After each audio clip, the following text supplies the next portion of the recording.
This KFAN podcast is sponsored by Builders and Remodelers, exclusive Twin Cities provider of Elements Windows. Get the highest quality windows at unmatchable value. Visit buildersandremodelers.com for more details. Gatorade is the #1 proven electrolyte blend designed to hydrate better than water.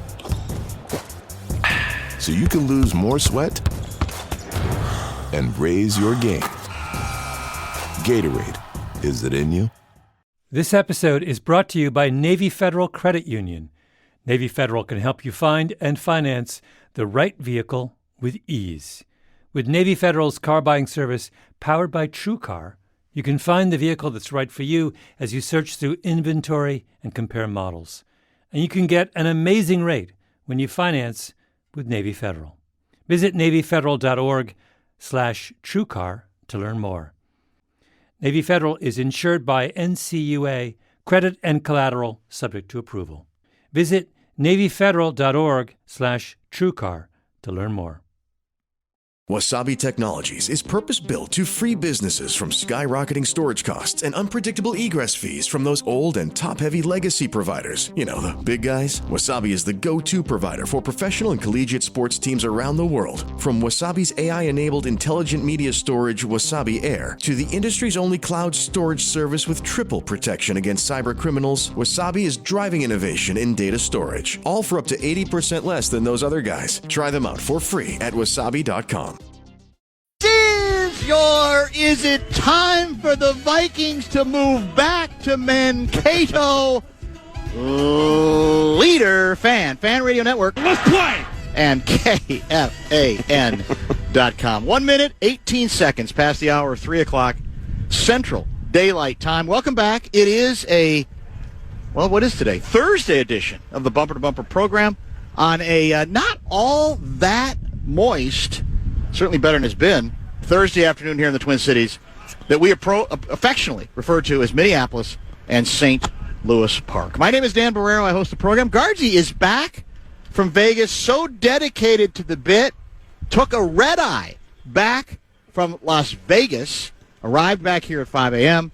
He is back with us for what should be a very power-packed program from the belly of the Vikings beast, TCO Performance Center, where we will be joined sometime in the 4 o'clock hour, probably between 4 and 4:30, by the head coach. Kevin O'Connell is scheduled to join us then. After KOC stops by, we will also receive Kevin Seifert, who we had on his regular day Tuesday. He's going to give us some bonus time today as well on location.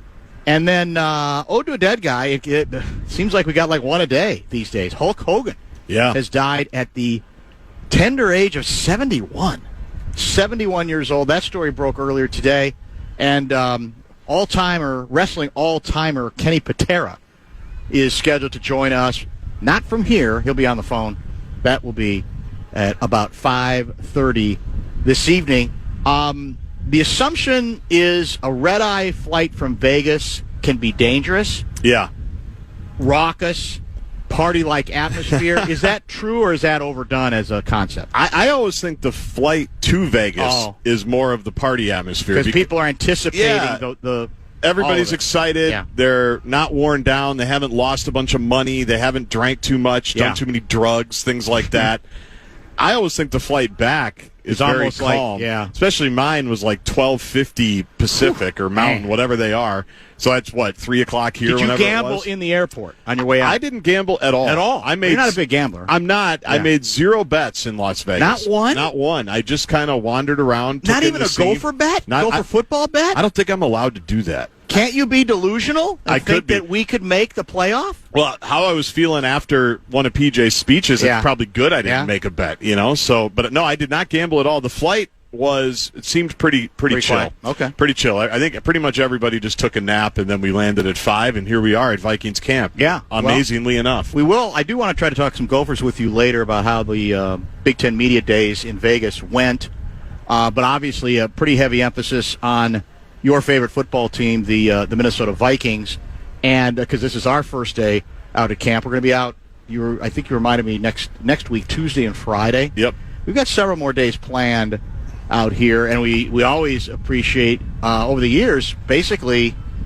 our first day historically has been with whoever the head coach is. And as I mentioned, that'll, in this case, be KOC. Will this be the third? Is this his third year or his fourth? This is his fourth year. Fourth year, yes. Yeah, exactly it. Yep. So we wonder if he's going to bring that special water again. I bet he will. Or he'll bring something else.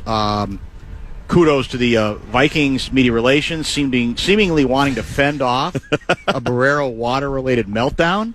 They came out and produced an entire, basically, cooler full of water, hoping that would keep me more calm on that issue. Although, if I had to complain, I'd say it wasn't that cold. They didn't put it in the ice early enough. Yeah. We're gonna. The first bottle will be a little bit tepid. Do you think it'll get better? I think it'll get better. If the show's not very good today, it won't be because we're not hydrated. Yeah, that's it. We're going to be properly hydrated. Yeah, very true. It'll be a different excuse. Let me ask you a question. Vikings practices this looks like group activity right now. Is that correct? Yes. Kind of the individual stuff. Yep. Exactly it. I think we're supposed to be the Vikings are supposed to be done by basically 4:15, right? If it's on time. Yep. So that's about an hour and change from now. But I'm trying to figure out whether the Mankato nostalgia has officially jumped the shark. That we've gone from, we missed some aspects of it. It was charming in its own way. Many of us, grew up at Gage Hall and have lots of stories that we can spin over the years. But my former colleague Royce had another ode to the Mankato days, pining for them. Yep. And I'm starting to think maybe we're overstating just how wonderful it was in Mankato. I mean, I get it. It was part of the charm there was it was less corporate, and you had a better chance to run into anybody. Yep. And probably fans had a better chance to run into people. And that is part of the downside of all these teams going to the system that now rules the league, right? Which is largely we're going to do it the same place we practice during the year. Yep. We can control it better. We like it better. How many teams? I think the Cowboys still train in California. I don't know how many other teams still train away from their facilities. I don't think it's many. It's less than probably 5. You look in the crowd here today, and it's sparse. It is. It is very sparse. I don't know what it was yesterday. The weather was kind of funky yesterday anyway. But again, I have to tell you, there were years where I dreaded going to Mankato, just like I dread going to training camp here, because to a certain extent, training camp's training camp. So, there were more interesting stories then. There's no doubt about that. It was a little more wide open then. But are we making more in our desire to fill the nostalgia card? Gone a little overboard about just how wonderful Mankato was. I don't think we are. And I think it's the separation between the fans and the players. That's what I think the biggest difference is. Like you mentioned, it's very corporate. It's very organized. Well, media too, quite frankly. Media too, probably. It's more controlled. Yeah, that's not a rip at the media relations people here. It's the nature of everywhere. Pretty much. It's how it all goes. Yeah. So I do think I liked it better in Mankato for the players riding their bikes around, and you could just hang out by the fence and hope somebody would give you an autograph. Here, it's the linebackers are going to go this day, and if you get one of Willy Wonka's Magic Chocolate Factory golden tickets, you might be able to get Blake Cashman for a minute. Like it's so Powerball-y almost, and so that's where I think it's because I think one of the charms of training camp and really any of these things, NBA Summer League, whatever it is, you feel like there's a little bit more connectivity between the fans and the players. I don't know. They're not going back. No, of course not. We know that. That's the unfortunate. I still wish they would do like a day there. Yeah. Remember those were the rumors? Like they're going to do one of the passing scrimmages. They're going to get on the buses. They're going to have Glenn and Becky Taylor's lasagna down there. That would still be doable. It'd be great. Yeah. It would be great. I think it would be nice. I think some of it too is adding to the atmosphere is when it's on a college campus. Yeah. Right? As the backdrop rather than the Vikings facility, state-of-the-art facility. Right. Because, with all due respect to Minnesota State Mankato, I don't know that the facilities were state-of-the-art. They were functional for the Vikings. Few people remember, before I got to town, I don't know how many years, how far you have to go back. Didn't the Vikings first train in Bemidji? They did. And then when they first got eventually here. it was too far. It was like 5 or 6 years maybe. Yeah.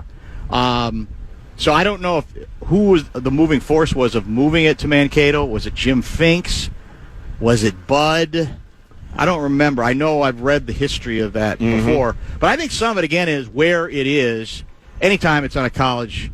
I think I've told you this. I grew up on the Bears training camp was at Rensselaer Polytechnical College in Rensselaer, Indiana. Yeah. Which was from Chicago, a good hour, maybe hour and a half. Just in the middle of, you want to talk about corn sweat. Yeah. You're in the middle of the cornfields there, everywhere. Yeah. And it's and the facilities weren't all that great, but I absolutely remember attending scrimmages and being able to go out onto the field as just a rube to get Brian Piccolo's autograph. Get several other players. I don't even know if I ever got Butkus. And look at how that impacted you. Yeah, exactly. It made a difference. And they didn't ignore me like you've been ignored for several autographs as well. For sure. But you're on the field. Just a rubes. A bunch of rubes are just on the field. There's not any meeting people. Get out of here. Go. No, this isn't going to work. Different world. I think about, we were just talking about this in Vegas. I was talking about this with Daryl Thompson and Mike Grimm. We were telling some Chuck Foreman stories, which, as you know, are legendary, Mankato and otherwise. No doubt. And I said that for me was one of the charms of Vikings training camp is we didn't even have to set anything up. Right. We'd be sitting at the perch, and all of a sudden Chuck would ride up on his bicycle. Yeah. And he'd pull up in that little breezeway between the field and where the training facilities were. And he would just sit there for 45 minutes. And if you wanted to go see Chuck Foreman at any point during Vikings training camp, you went to Stadium View Pizza, and he'd be sitting there having pizza, signing autographs. Like just little things like that is what I do miss. Because now we got to see if Chuck's going to be around for Legends Day, that they do, and they bring players in, and that part is cool. I like that they're, I think, more formal about it, bringing legends in and having them at the Hall of Fame, like giving fans something else to do. But, again, that is formulaic. And if he's not here on the day that we're out here, then we're not going to have Chuck Foreman at training camp, and that was always one of my favorites. Does Mettler still exist in Mankato? I think we've talked about this before. Is it gone? What about the Albatross? I never heard about the Albatross. I knew about Mettler's. So I had to get out of a Mettler's trip one time. Did you really? Yeah, on a Fan Mankato. It's not going to work. So the person that was in charge of the trip, bringing us down there, was just adamant about going there. I'm like, I'm not going to Mettler's. Nothing personal. Yeah, right. Let's just keep it to Tav on the Ave. Not trying to be judgmental. Yeah, Johnny B's, Tav on the Ave, maybe that Buffalo Wild Wings, but we're not pulling over after this and heading to Mettler's. Yeah, not going to work. Not going to work. So you've never been there? I've never been to Mettler's. Or you're claiming you've never been there. However you want to believe me. I don't think either of those places exist at this point. Do they? I'm sure Mettler's is probably still around. Yeah, maybe it is. That was more recent. I've never heard of the Albatross. Albatross. Those are the two that come to mind. We could get some good history on various establishments in Mankato over the years that have come and gone from Seifert. Yes. He goes probably back far enough. And there are a couple other people he does who might even be tweeting us as we speak who can fill in some of the gaps, because I should remember some of that stuff. One of the funniest moments I can remember from Mankato, well, I'll tell you what, let's stay on schedule, and I'll give you a Mankato memory that kind of sticks in my head, among many. I've laid out the guest lineup today. A lot of Viking stuff, certainly early in the show, as I mentioned. It's also Bonus Bucks Day back at headquarters. Brett Blakemore is in charge of that information. What do you got? I am the fan of BigDeck.com. I'm going to give you a shot to win bonus bucks. Head to KFAN.com. Enter the keyword pay for this hour. The keyword pay, KFAN.com, keyword pay. Back from the exclusive Fan Radio Network perch at TCO. Gatorade is the #1 proven electrolyte blend designed to hydrate better than water. So you can lose more sweat and raise your game. Gatorade, is it in you? Life moves fast. A new home, a new baby, a new chapter. But without an estate plan, your future's still vulnerable. With Trust and Will, you can name guardians, start a trust, create healthcare directives, and more. All online in about an hour. It's attorney-designed, state-specific, and built to protect what you love. Plans start at just $199, and every plan is safe, secure, and kept completely private. From families with young kids to adults caring for aging parents, Trust and Will makes it simple to take control, without a law office, paperwork stress, or court delays. Go to trustandwill.com and use code RADIO to save 20%. Start your plan today. Don't wait for life to force your hand. Estate planning is one of the smartest, most loving things you can do. Trust and Will is an online estate planning service. See website for details. Trust and Will. This episode is brought to you by Navy Federal Credit Union. Navy Federal can help you find and finance the right vehicle with ease. And this summer, you're in the driver's seat with savings. You can get a $250 bonus when you buy your next car through Navy Federal's car buying service, powered by TrueCar and financed with Navy Federal. With this tool, you can find the vehicle that's right for you as you search through inventory and compare models. And you could get an amazing rate when you finance with Navy Federal. Navy Federal strives to support all active duty, veterans, and their families to achieve their personal and financial goals. And this partnership with TrueCar is one of the many tools Navy Federal uses to help its members. Make your plan with Navy Federal and TrueCar today. Navy Federal Credit Union. To qualify for the $250 bonus, car purchase and financing must be completed by September 2nd, 2025. Terms and conditions apply and are available at NavyFederal.org/TrueCar. Credit and collateral subject to approval. Navy Federal is insured by NCUA. What's next? Bonus Bucks is back on the Fan. We have 9 chances for you to win $1,000 every weekday. That's every hour from 9 a.m. till 5 p.m. 10 keywords and learn more. Head to KFAN.com. Bonus Bucks is presented by BigDeck.com.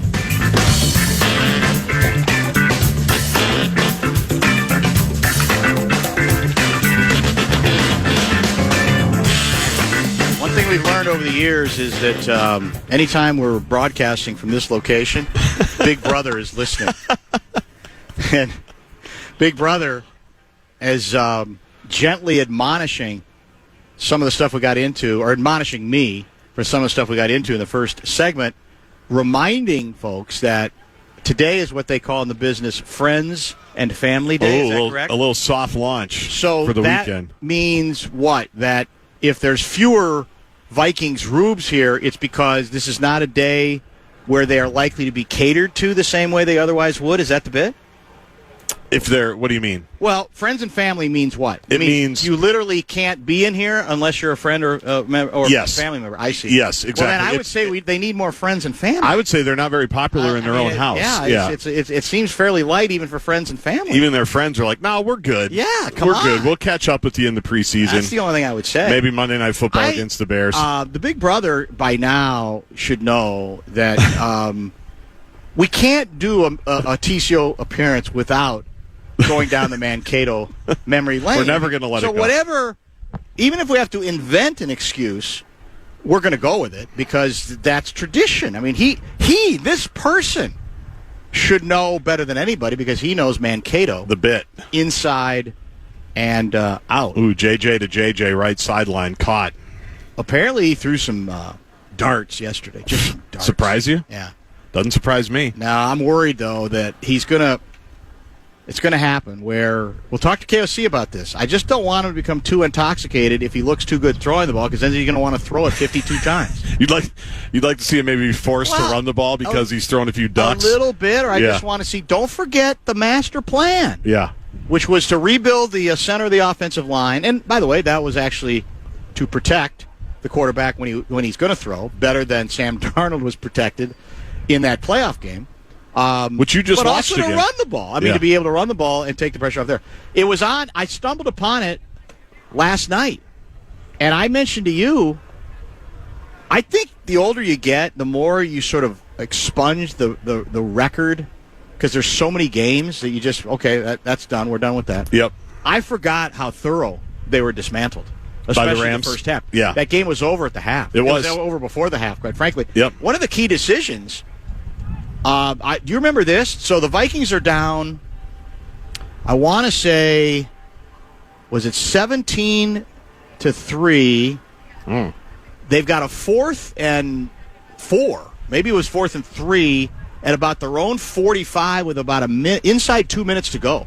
and we went for it. I do remember that. And Darnold got sacked. Yep. And so not only did we turn it over on downs, they got it like inside our 40, scored another touchdown, game over. And remember, we were going to get the ball to start the second half. Yeah. Now, again, you could say, based on how badly the Vikings offense had looked, he's saying we got it. We got to try. We got nothing to lose at this point. But that ended the game effectively when we got down 24-3, and it's probably why we don't remember a lot from it. Maybe that's because true. We all knew it was over at halftime, and you don't really watch. 6 sacks we allowed in the first half, and it felt like more. And he was bad on the heels of the Lions game. They didn't protect him. Right, a combination of both those things. Yeah, exactly right. In fact, they showed the fourth down play. It looked like it was going to be a pass to JJ to the left, and he tripped coming out of the formation. Okay, and then the whole thing kind of went pear-shaped at that point. Your Mankato memory, there's a bunch of them, but I don't know if I've mentioned this one before. So my assumption, naively, I guess, was, well, if the team is in Gage Hall, that somewhere in one of the dorms, the coaches are too. And I'm staying at the, would have been the Budgetel. It was a cheapo hotel right on that main drag coming into Mankato. I don't know what it would be today. Yeah. Very, very mediocre, pedestrian motel. It's not even a hotel, it's a motel. Yep. And you sound like my kids, by the way, right now. My spoiled children when I tell them where we're staying. Well, that's it. Yeah. We were either checking out, or it was Ashburner and me, as I recall it, or we were just leaving the rooms, and who do we run into coming out of his room is Bernsey. So apparently Bernsey was staying at the Budgetel. Now, again, it wasn't exactly fancy at the time, but it was kind of, and he was, this will shock you, he looked sleepy. He looked like he'd just gotten up. He didn't look like he had any idea what city he was in. But I'm going, where's the blue-collar Bernsey? Why aren't you in Gage Hall? And apparently, for many years, the coaches did not. That probably makes sense, actually. You probably do want a little separation between your coaches and players, I would think. Especially with what was going on in Gage Hall that Chuck Foreman's told us about. Back in the day. I mean, there does have to be a little bit, I think, of separation to give the players a little bit of a break. Speaking of Big Brother, that's true. That your coaches aren't always looking over your shoulder. Hey, Brett Blakemore, are you paying attention, or are you talking golf with Common? Common has gone. He has gone. Can you find Ode to a Dead Guy and play it as soon as you get to it? And just go ahead and play it right over me. I won't be offended. I think it's in... And now, it's time for Ode to a Dead Guy. Obviously, the major Ode to a Dead Guy is going to be later. Hulk Hogan has died at the age of 71 years old. Sounds like cardiac arrest. And Kenny Patera, wrestling giant himself, is going to join us about 5:30 as a guy who worked with him, worked against him, worked in the AWA here with him for sure. When he Hulk kind of burst on the scene. That'll be 5:30. There's another one, though, at least we got to spend a minute on. And if you're not a jazz or jazz fusion aficionado, maybe you're not going to be familiar with the name. But an outstanding trumpet player named Chuck Mangione has passed away. I don't even have his age. And that story broke. It's going to be kind of overshadowed because Hulk is such a bigger-than-life creature that went well beyond his wrestling success.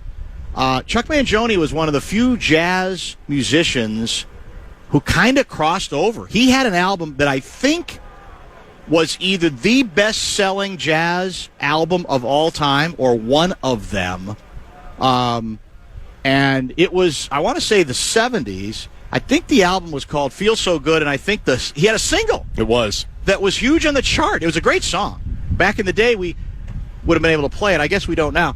Is there an exception to the legality rules where we're only playing it to remind people of that individual, or are we still likely to get sued? Have we ever had a ruling on that from I think we're still likely to get sued. It's unfortunate. Yeah. Because I'm still amazed. Every other station I listen to is playing music, but whatever. That's 84 years old. 84? Yeah. Okay, so a decent run.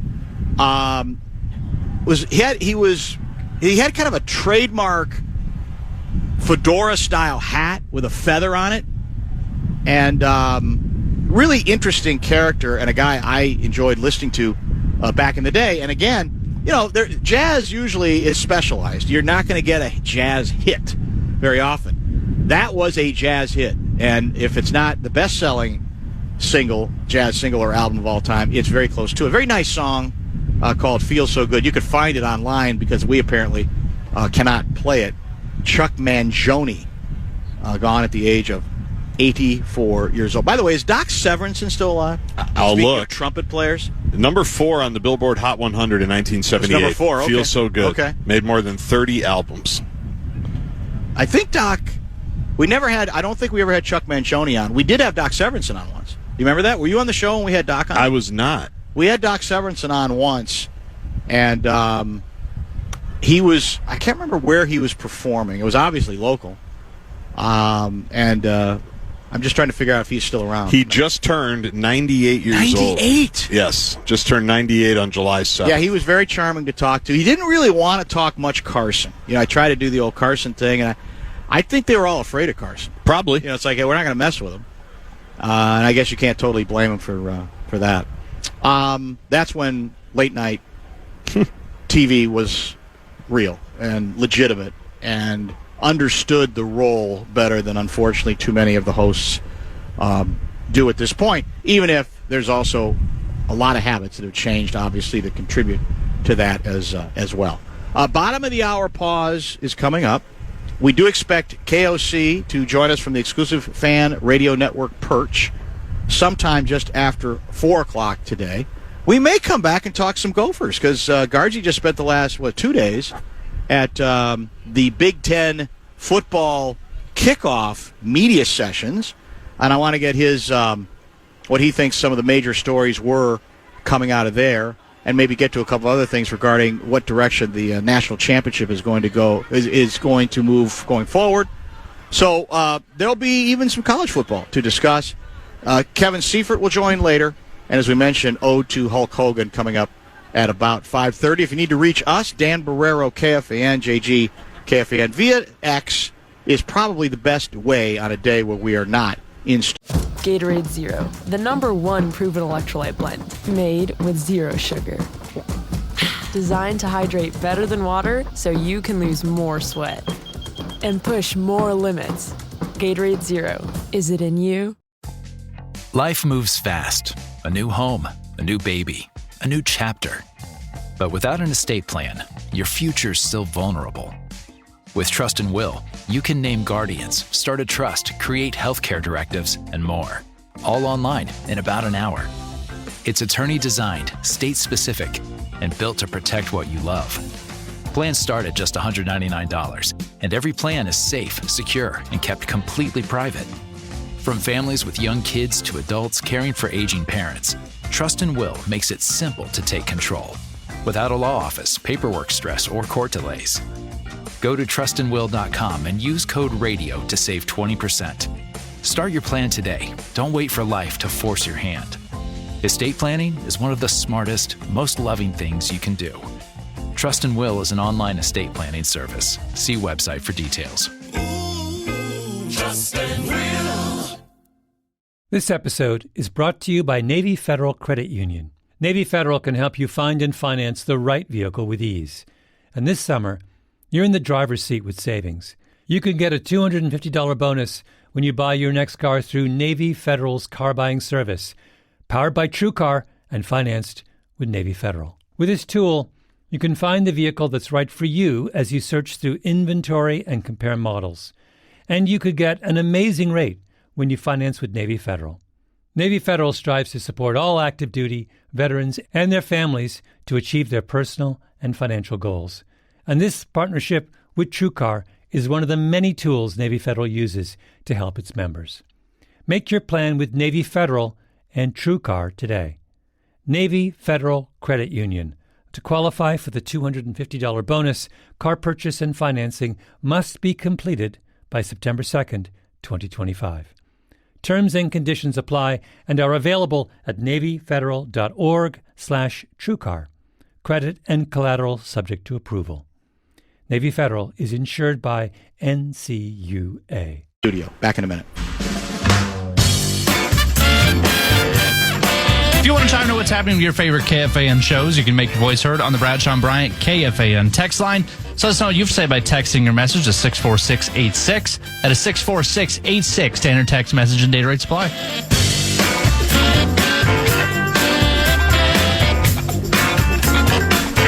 right, let's get some college football intel as well. KOC is scheduled to join us probably early in the 4 o'clock hour. Vikings practicing right in front of us. If anything major happens there, we'll attempt to keep you posted in real time. I don't think we've had any injuries reported yet today. I hope not. Haven't seen any. There are already been a bunch all over the NFL. Yeah, it is amazing. Including one this morning. That's right. With your guy Fields. That's true. Bad toe, apparently. Yes. Do you know how bad the toe injury is? Weeks, it sounds like. Yeah, from just the headlines that I saw. The obligatory Someone may have stepped on it. Quote afterward. I can't remember who their backup is. Is it Taylor? Okay. I don't remember who the backup is, but they did the obligatory. We have complete faith. It's like, no, you don't. That's why you went out and got Fields. You can say whatever you want, but if you end up with a quarterback who's been around 52 years, you're not confident, and you're not in good shape, and there you have it. Dick Vermeil was the only one where that paid off with Kurt Warner. That's true. He was a very famous, we're going to rally around Kurt Warner. Yeah. We're going to play great football, and the rest is history. The Vikings, more than most teams, know it. Yeah. Right in front of us, for sure. So we were in Vegas for Big Ten. Where else would Big Ten media stuff take place other than Indianapolis?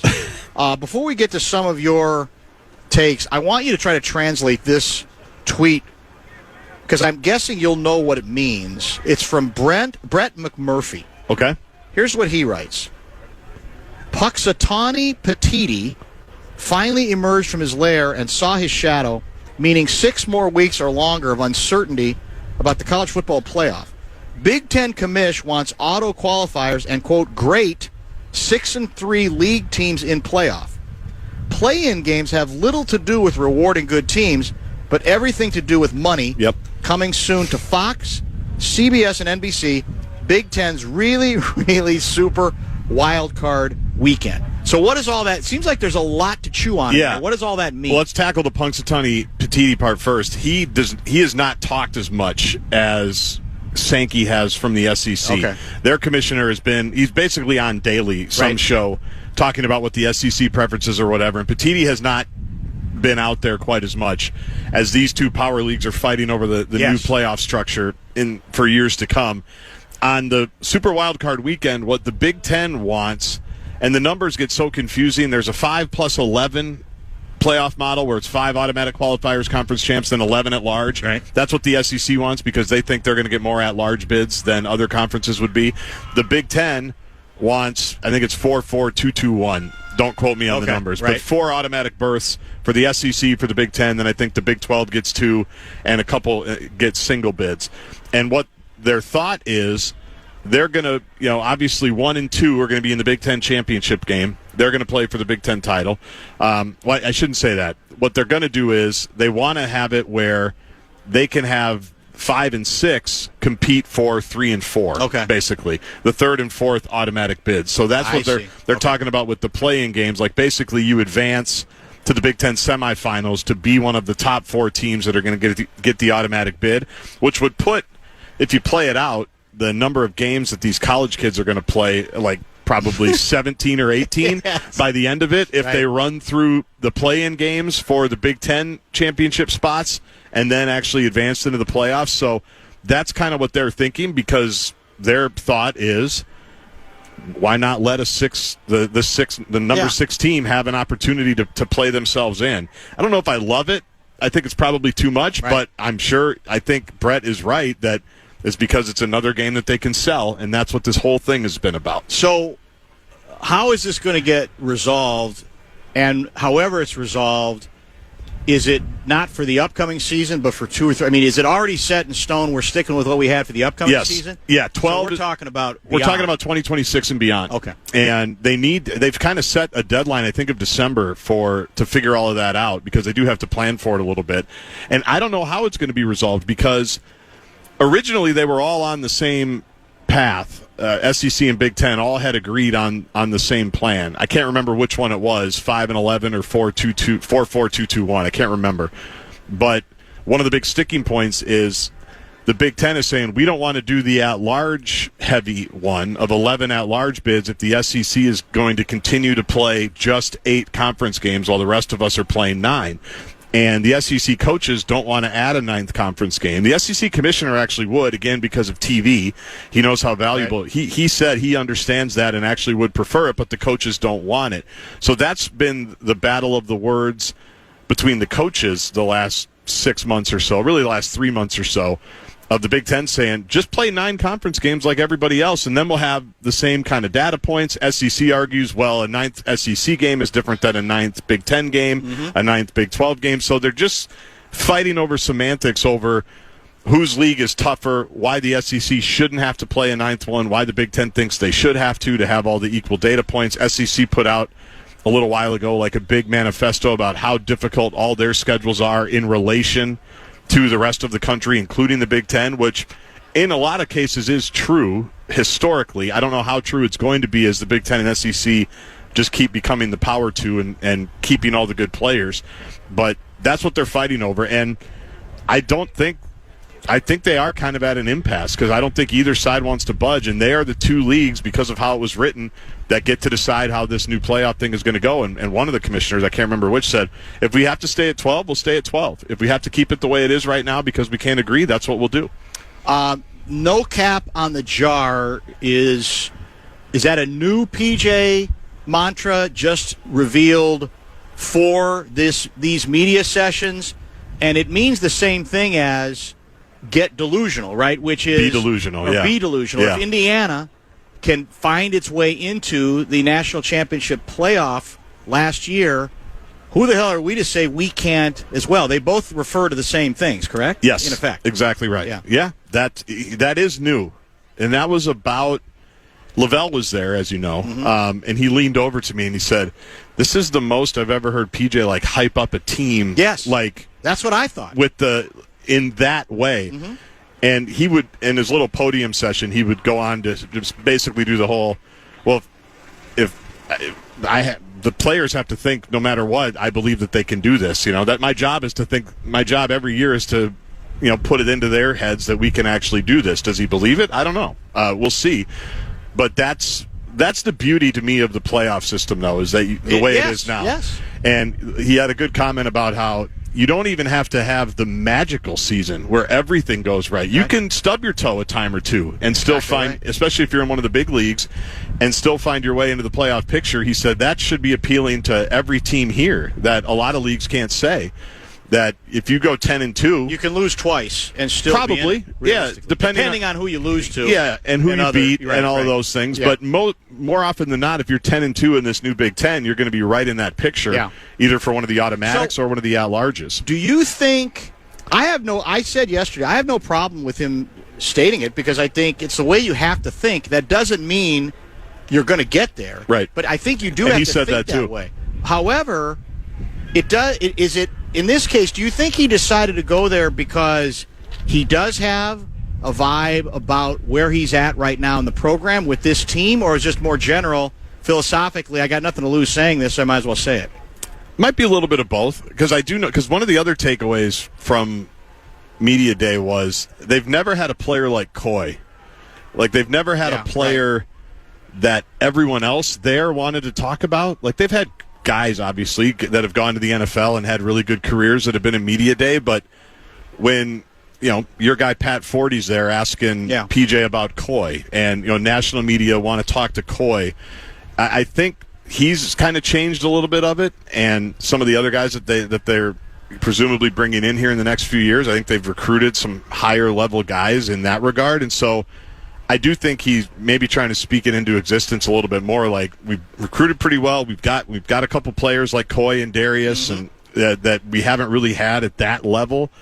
And so this is the time maybe to try to capitalize on that publicly. I'm not sure. How much of I'm sure I know the Gopher schedule, but I've already forgotten it, I think. So how meaty is our schedule this year? What's going to be the key to this season if there's going to be any kind of meaningful breakthrough? Taking care of the home schedule. Okay. To me, their home schedule is very, very forgiving. They play at Oregon and at Ohio State. Those are 2 road games.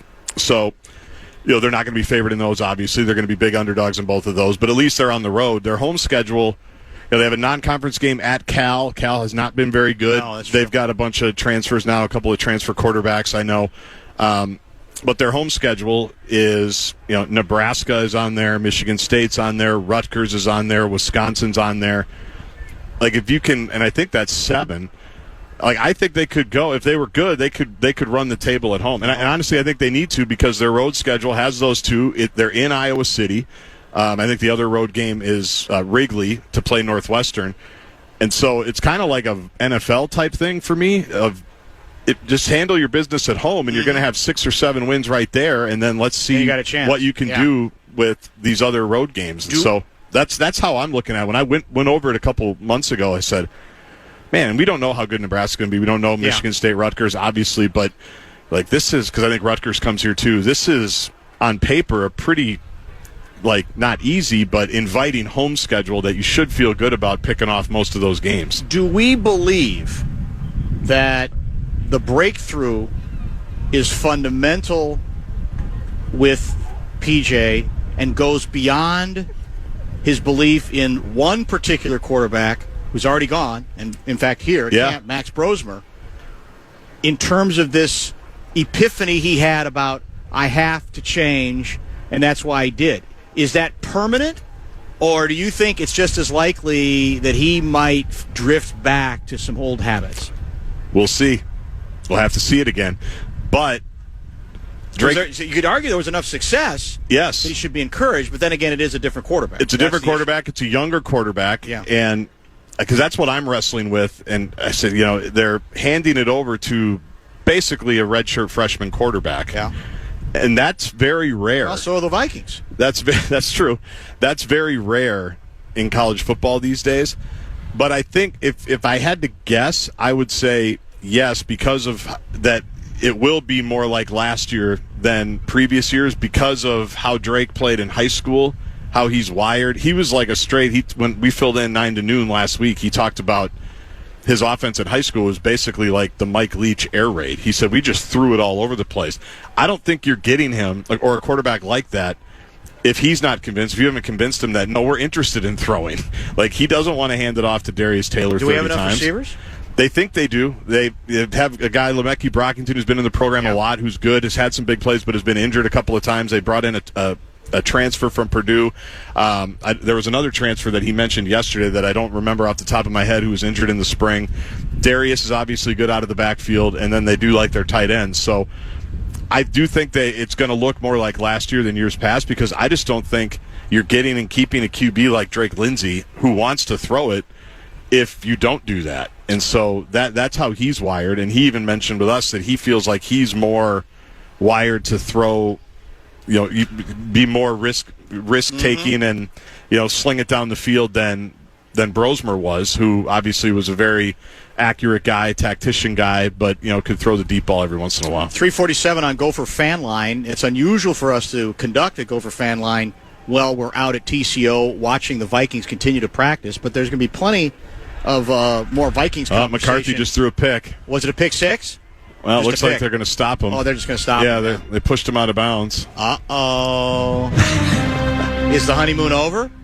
Is that breaking news for the pick, Brad, or do you have other breaking news? No, that was the breaking news. That was it. Okay, fair enough. Yeah. Do you think they love when we're at practice and that happens? We'll make sure that the head coach breaks that down. He's going to be with us between 4 and 4:30. Kevin Seifert will chronicle all of it after KOC. And Ode to a Dead Guy is coming up at 5:30 this evening as well. Those are our scheduled guests. Let me ask you a scheduled question, staying with Gopher Fan Line for a moment. As I understand it, my alma mater and the now legendary head coach, they're both under siege. Yeah. Because of a decision to back away from a not great opponent, right, but a semi-legitimate opponent, and instead go to the hyphens. And I've heard it both ways. I've heard people say, gutless, you're blinking at the wrong time. Then I've heard other people say, if you're Indiana, that's almost the way you have to play it, even though you know as you do it, you're going to get savaged. Was that much conversation in Vegas, that whole issue and that debate? It was the day that they went, and in very Coach Sig fashion, he had a great cheap shot and basically flipped it on their head. What we were talking about earlier with the SEC scheduling philosophy, he said, well, we figured we're just going to be an SEC. We're going to schedule like them and, and play hyphenated teams, which is fine. I mean, I've never liked the idea of, especially now because we just talked about maybe Indiana and Minnesota don't have the same wiggle room in dropping a game that some of these other programs do, because they're always going to be up against it because of just lack of pedigree, right? Sure. They're never going to be, in the preseason top 25, like a Nebraska would be, which it seems like they are every single year. I've never loved the buyout thing. Like, remember when the Gophers bought out North Carolina with Jerry Kill? Infamous period. And it just doesn't. It's a bad look, especially when you got to pay money to do it. And again, it's not an insurmountable opponent. Right. Like, well, this in the case of Indiana is Virginia, right? I think it was Virginia football. Seifert will tell you that's not exactly a difficult hurdle to mount. So, I wish it. I mean, I get why, but again, it's like you said. At the same time, I get why they do it, because when you are sometimes penalized for dropping a game, or it's not a conference game, or there's all these different things, I see why they do it. But given that we've spent a lot of last week talking about the financial ramifications of paying the players now and all the money that's going in and going out, and how all these athletic departments are strapped, and you're asking fans to pay into their collective so that you can keep the players, but then you're perfectly fine just throwing away $500,000 because you don't want to play Virginia, or whatever the finances were of it. I've never really liked it. We talked. And the funny thing about the Gophers Carolina thing was they ended up playing them anyway, like 7 years later. They got them back on the schedule. That's true. Yeah, after they lost to them, didn't they? Lost to them both times. Both times. Yeah. Yeah, there and here. So, but yeah, I get though his point, and Mace has talked about it all the time. We all know how he's scheduled. I mean, when you are trying to build a program, you do want to keep the momentum and make sure that you keep getting the higher win totals to put yourself in a position in November where you're actually playing for something. It's not my favorite thing in the world, but I do understand why some coaches think they need to do it. Any other juicy tidbits that caught your eye, whether related to a coach? Penn State guy, what's his name? James Franklin. He basically made it sound like they've got the greatest team they've ever had. Yeah. Between players and coaching. Yep. It's interesting because he kind of set himself up, I think, to where if they don't win the national championship, he's almost inviting people to rip him, and people aren't shy about ripping him. They're not regarding the big game, which I don't think is very fair. By the way, I've never really thought it was fair. They're a great benefactor of the new playoff system too. They got into it last year. Like, they don't have to beat their head against the Ohio State and Michigan wall historically. But they do have. They were picked in the unofficial media poll to win the Big Ten this season because they have their quarterback back, which is a rarity, right? He's good. Yes. He's a 5-star deal. They've recruited really well. He's been there now a long time, and they had a good season a year ago, and now they're bringing a lot of those guys back. So I like. Now their problem is they have to go to Ohio State, which is a game they've had trouble winning, and that's where the criticism for him comes in. It's kind of the same deal. Remember when Harbaugh was getting all the crap for losing to Ohio State? Yes, for sure. And big time. I'm just like, he took a reduction in salary, didn't he? Yes, and put together a sophisticated sign-stealing operation to help him out. Yes, that our quarterback was a part of, that we just watched, and you just throw an interception. So now I'm worried about it, but. I always thought that was ridiculous because I'm like, Michigan's winning 9 and 10 games. They're just not beating Ohio State. Like, there's no crime there. I get it at those schools, they feel like that's the only game that matters and that's the only game that should define you. But yeah, they are a very fashionable pick. In fact, they are the pick because of all the returners. Like Ohio State lost their quarterback, Oregon lost their quarterback. Like these other schools that you think about that are going to be up there, they've got more questions than Penn State does right now. So they are in a great spot. So. Are we at a point where we think it seems like one of the raps on the Big Ten, at least beyond Ohio State, and maybe I guess to a degree beyond Michigan, is skill players, right? Flashy players, not beef up front, not corn-fed linemen, the whole bit. Are we where? How is the Big Ten viewed in that regard? Are we still sort of viewed as fundamentally flawed in that regard as a conference in terms of its depth compared to, let's say, the SEC? I mean, we know at the top we're top heavy. Yeah. But what about the rest of it? Do we have enough skill in this conference? I mean, probably not quite as much as the SEC still, but I do think the gap is narrowing. I just think even having, because there were years where Ohio State was still the class of the Big Ten, but they couldn't compete with Alabama or Clemson, right. And so. And obviously, the Big Ten has won the last 2 national championships, and Penn State, had a good run in the postseason as well. So I think I'm assuming the SEC still probably will have more high-end skill guys that go in the first 3 rounds of the 2026 NFL draft. But I do think the money shifting around has narrowed that gap a little bit, where I do think it's the SEC probably on a tier of their own, then the Big Ten just below that, and then everybody else throughout the conference, not just at the top. And I think that gap's going to continue to narrow as this thing keeps moving forward, if it keeps moving forward like it has. Guardsy filing a live report from his couple of days, was it 48 or 72 hours in Vegas? Mine was like 36. 36 I flew in Tuesday afternoon and left last night. Left last night. By the way, yes, I tweeted this out. Total mistake to put it in Vegas, the media days, in my opinion. Now you're admitting it. Indianapolis was the answer. No, because now anything but Vegas, specifically Indianapolis, will be such a letdown and such a buzzkill.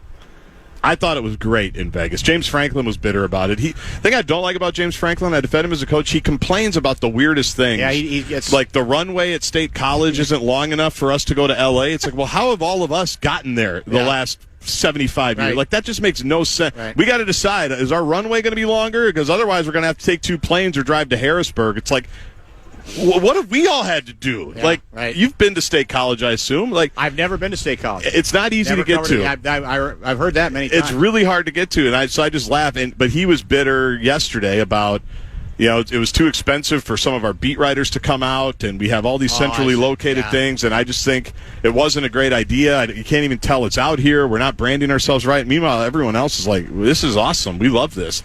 I get it. You can't do it every year, but you do have to acknowledge you have 4 West Coast teams now. You do. Not everything's on the East Coast. Yeah. But in terms of just all the auxiliary stuff, that the players could do, that obviously the media could do, being in Vegas was fun, and I didn't even leave the Mandalay Bay. I mean, it's not like I was running up and down the Strip.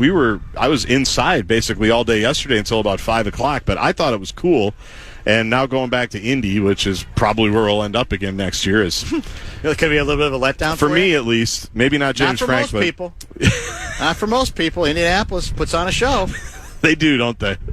They really do. What's the name of the steakhouse there? St. Elmo's. Yeah. Do you think Vegas has St. Elmo's? No chance. They probably have. If you want shrimp cocktail in Vegas, you can find it. Yeah, I think you could find it. Lots of pro football conversation coming up in our next hour, including a visit with the head coach, Kevin O'Connell, from our exclusive KFAN Radio Perch. Kevin Seifert is scheduled to join us as well. We're going to do Ode to a Dead Guy at about 5:30. The Hulk has passed away at the age of 71 years old. Become a major story. We've had, obviously, lately too many deaths, and we will be oding him with Ken Patera by telephone at 5:30 tonight. Are you doing top 5 or is? Well, we'll see how it goes. I mean, I can do it. Yeah. Because I'm just getting updates that practice will end around 4:15, and then KO will come over soon after. So we'll probably sneak in another break. Yeah, we can do that. And then Seifert will probably jump in for a couple of segments after, and then we'll see what happens. We'll see where we go. A pause, top of the hour break, TCO Performance Center, our first day at Vikings practice. Back in just a minute. Gatorade Zero, the #1 proven electrolyte blend, made with 0 sugar. Designed to hydrate better than water so you can lose more sweat and push more limits. Gatorade Zero, is it in you? This episode is brought to you by Navy Federal Credit Union. Navy Federal offers a home buyer's choice loan that can open the door to affordable home ownership. Because the home buyer's choice loan has no down payment options available, which means you don't have to wait years to save. Plus, you may be able to lower your rate in the future without refinancing with their no refi rate drop. Learn more at NavyFederal.org. Navy Federal Credit Union. Terms and conditions apply. Equal housing lender. Loans subject to approval and eligibility requirements. Learn more at NavyFederal.org.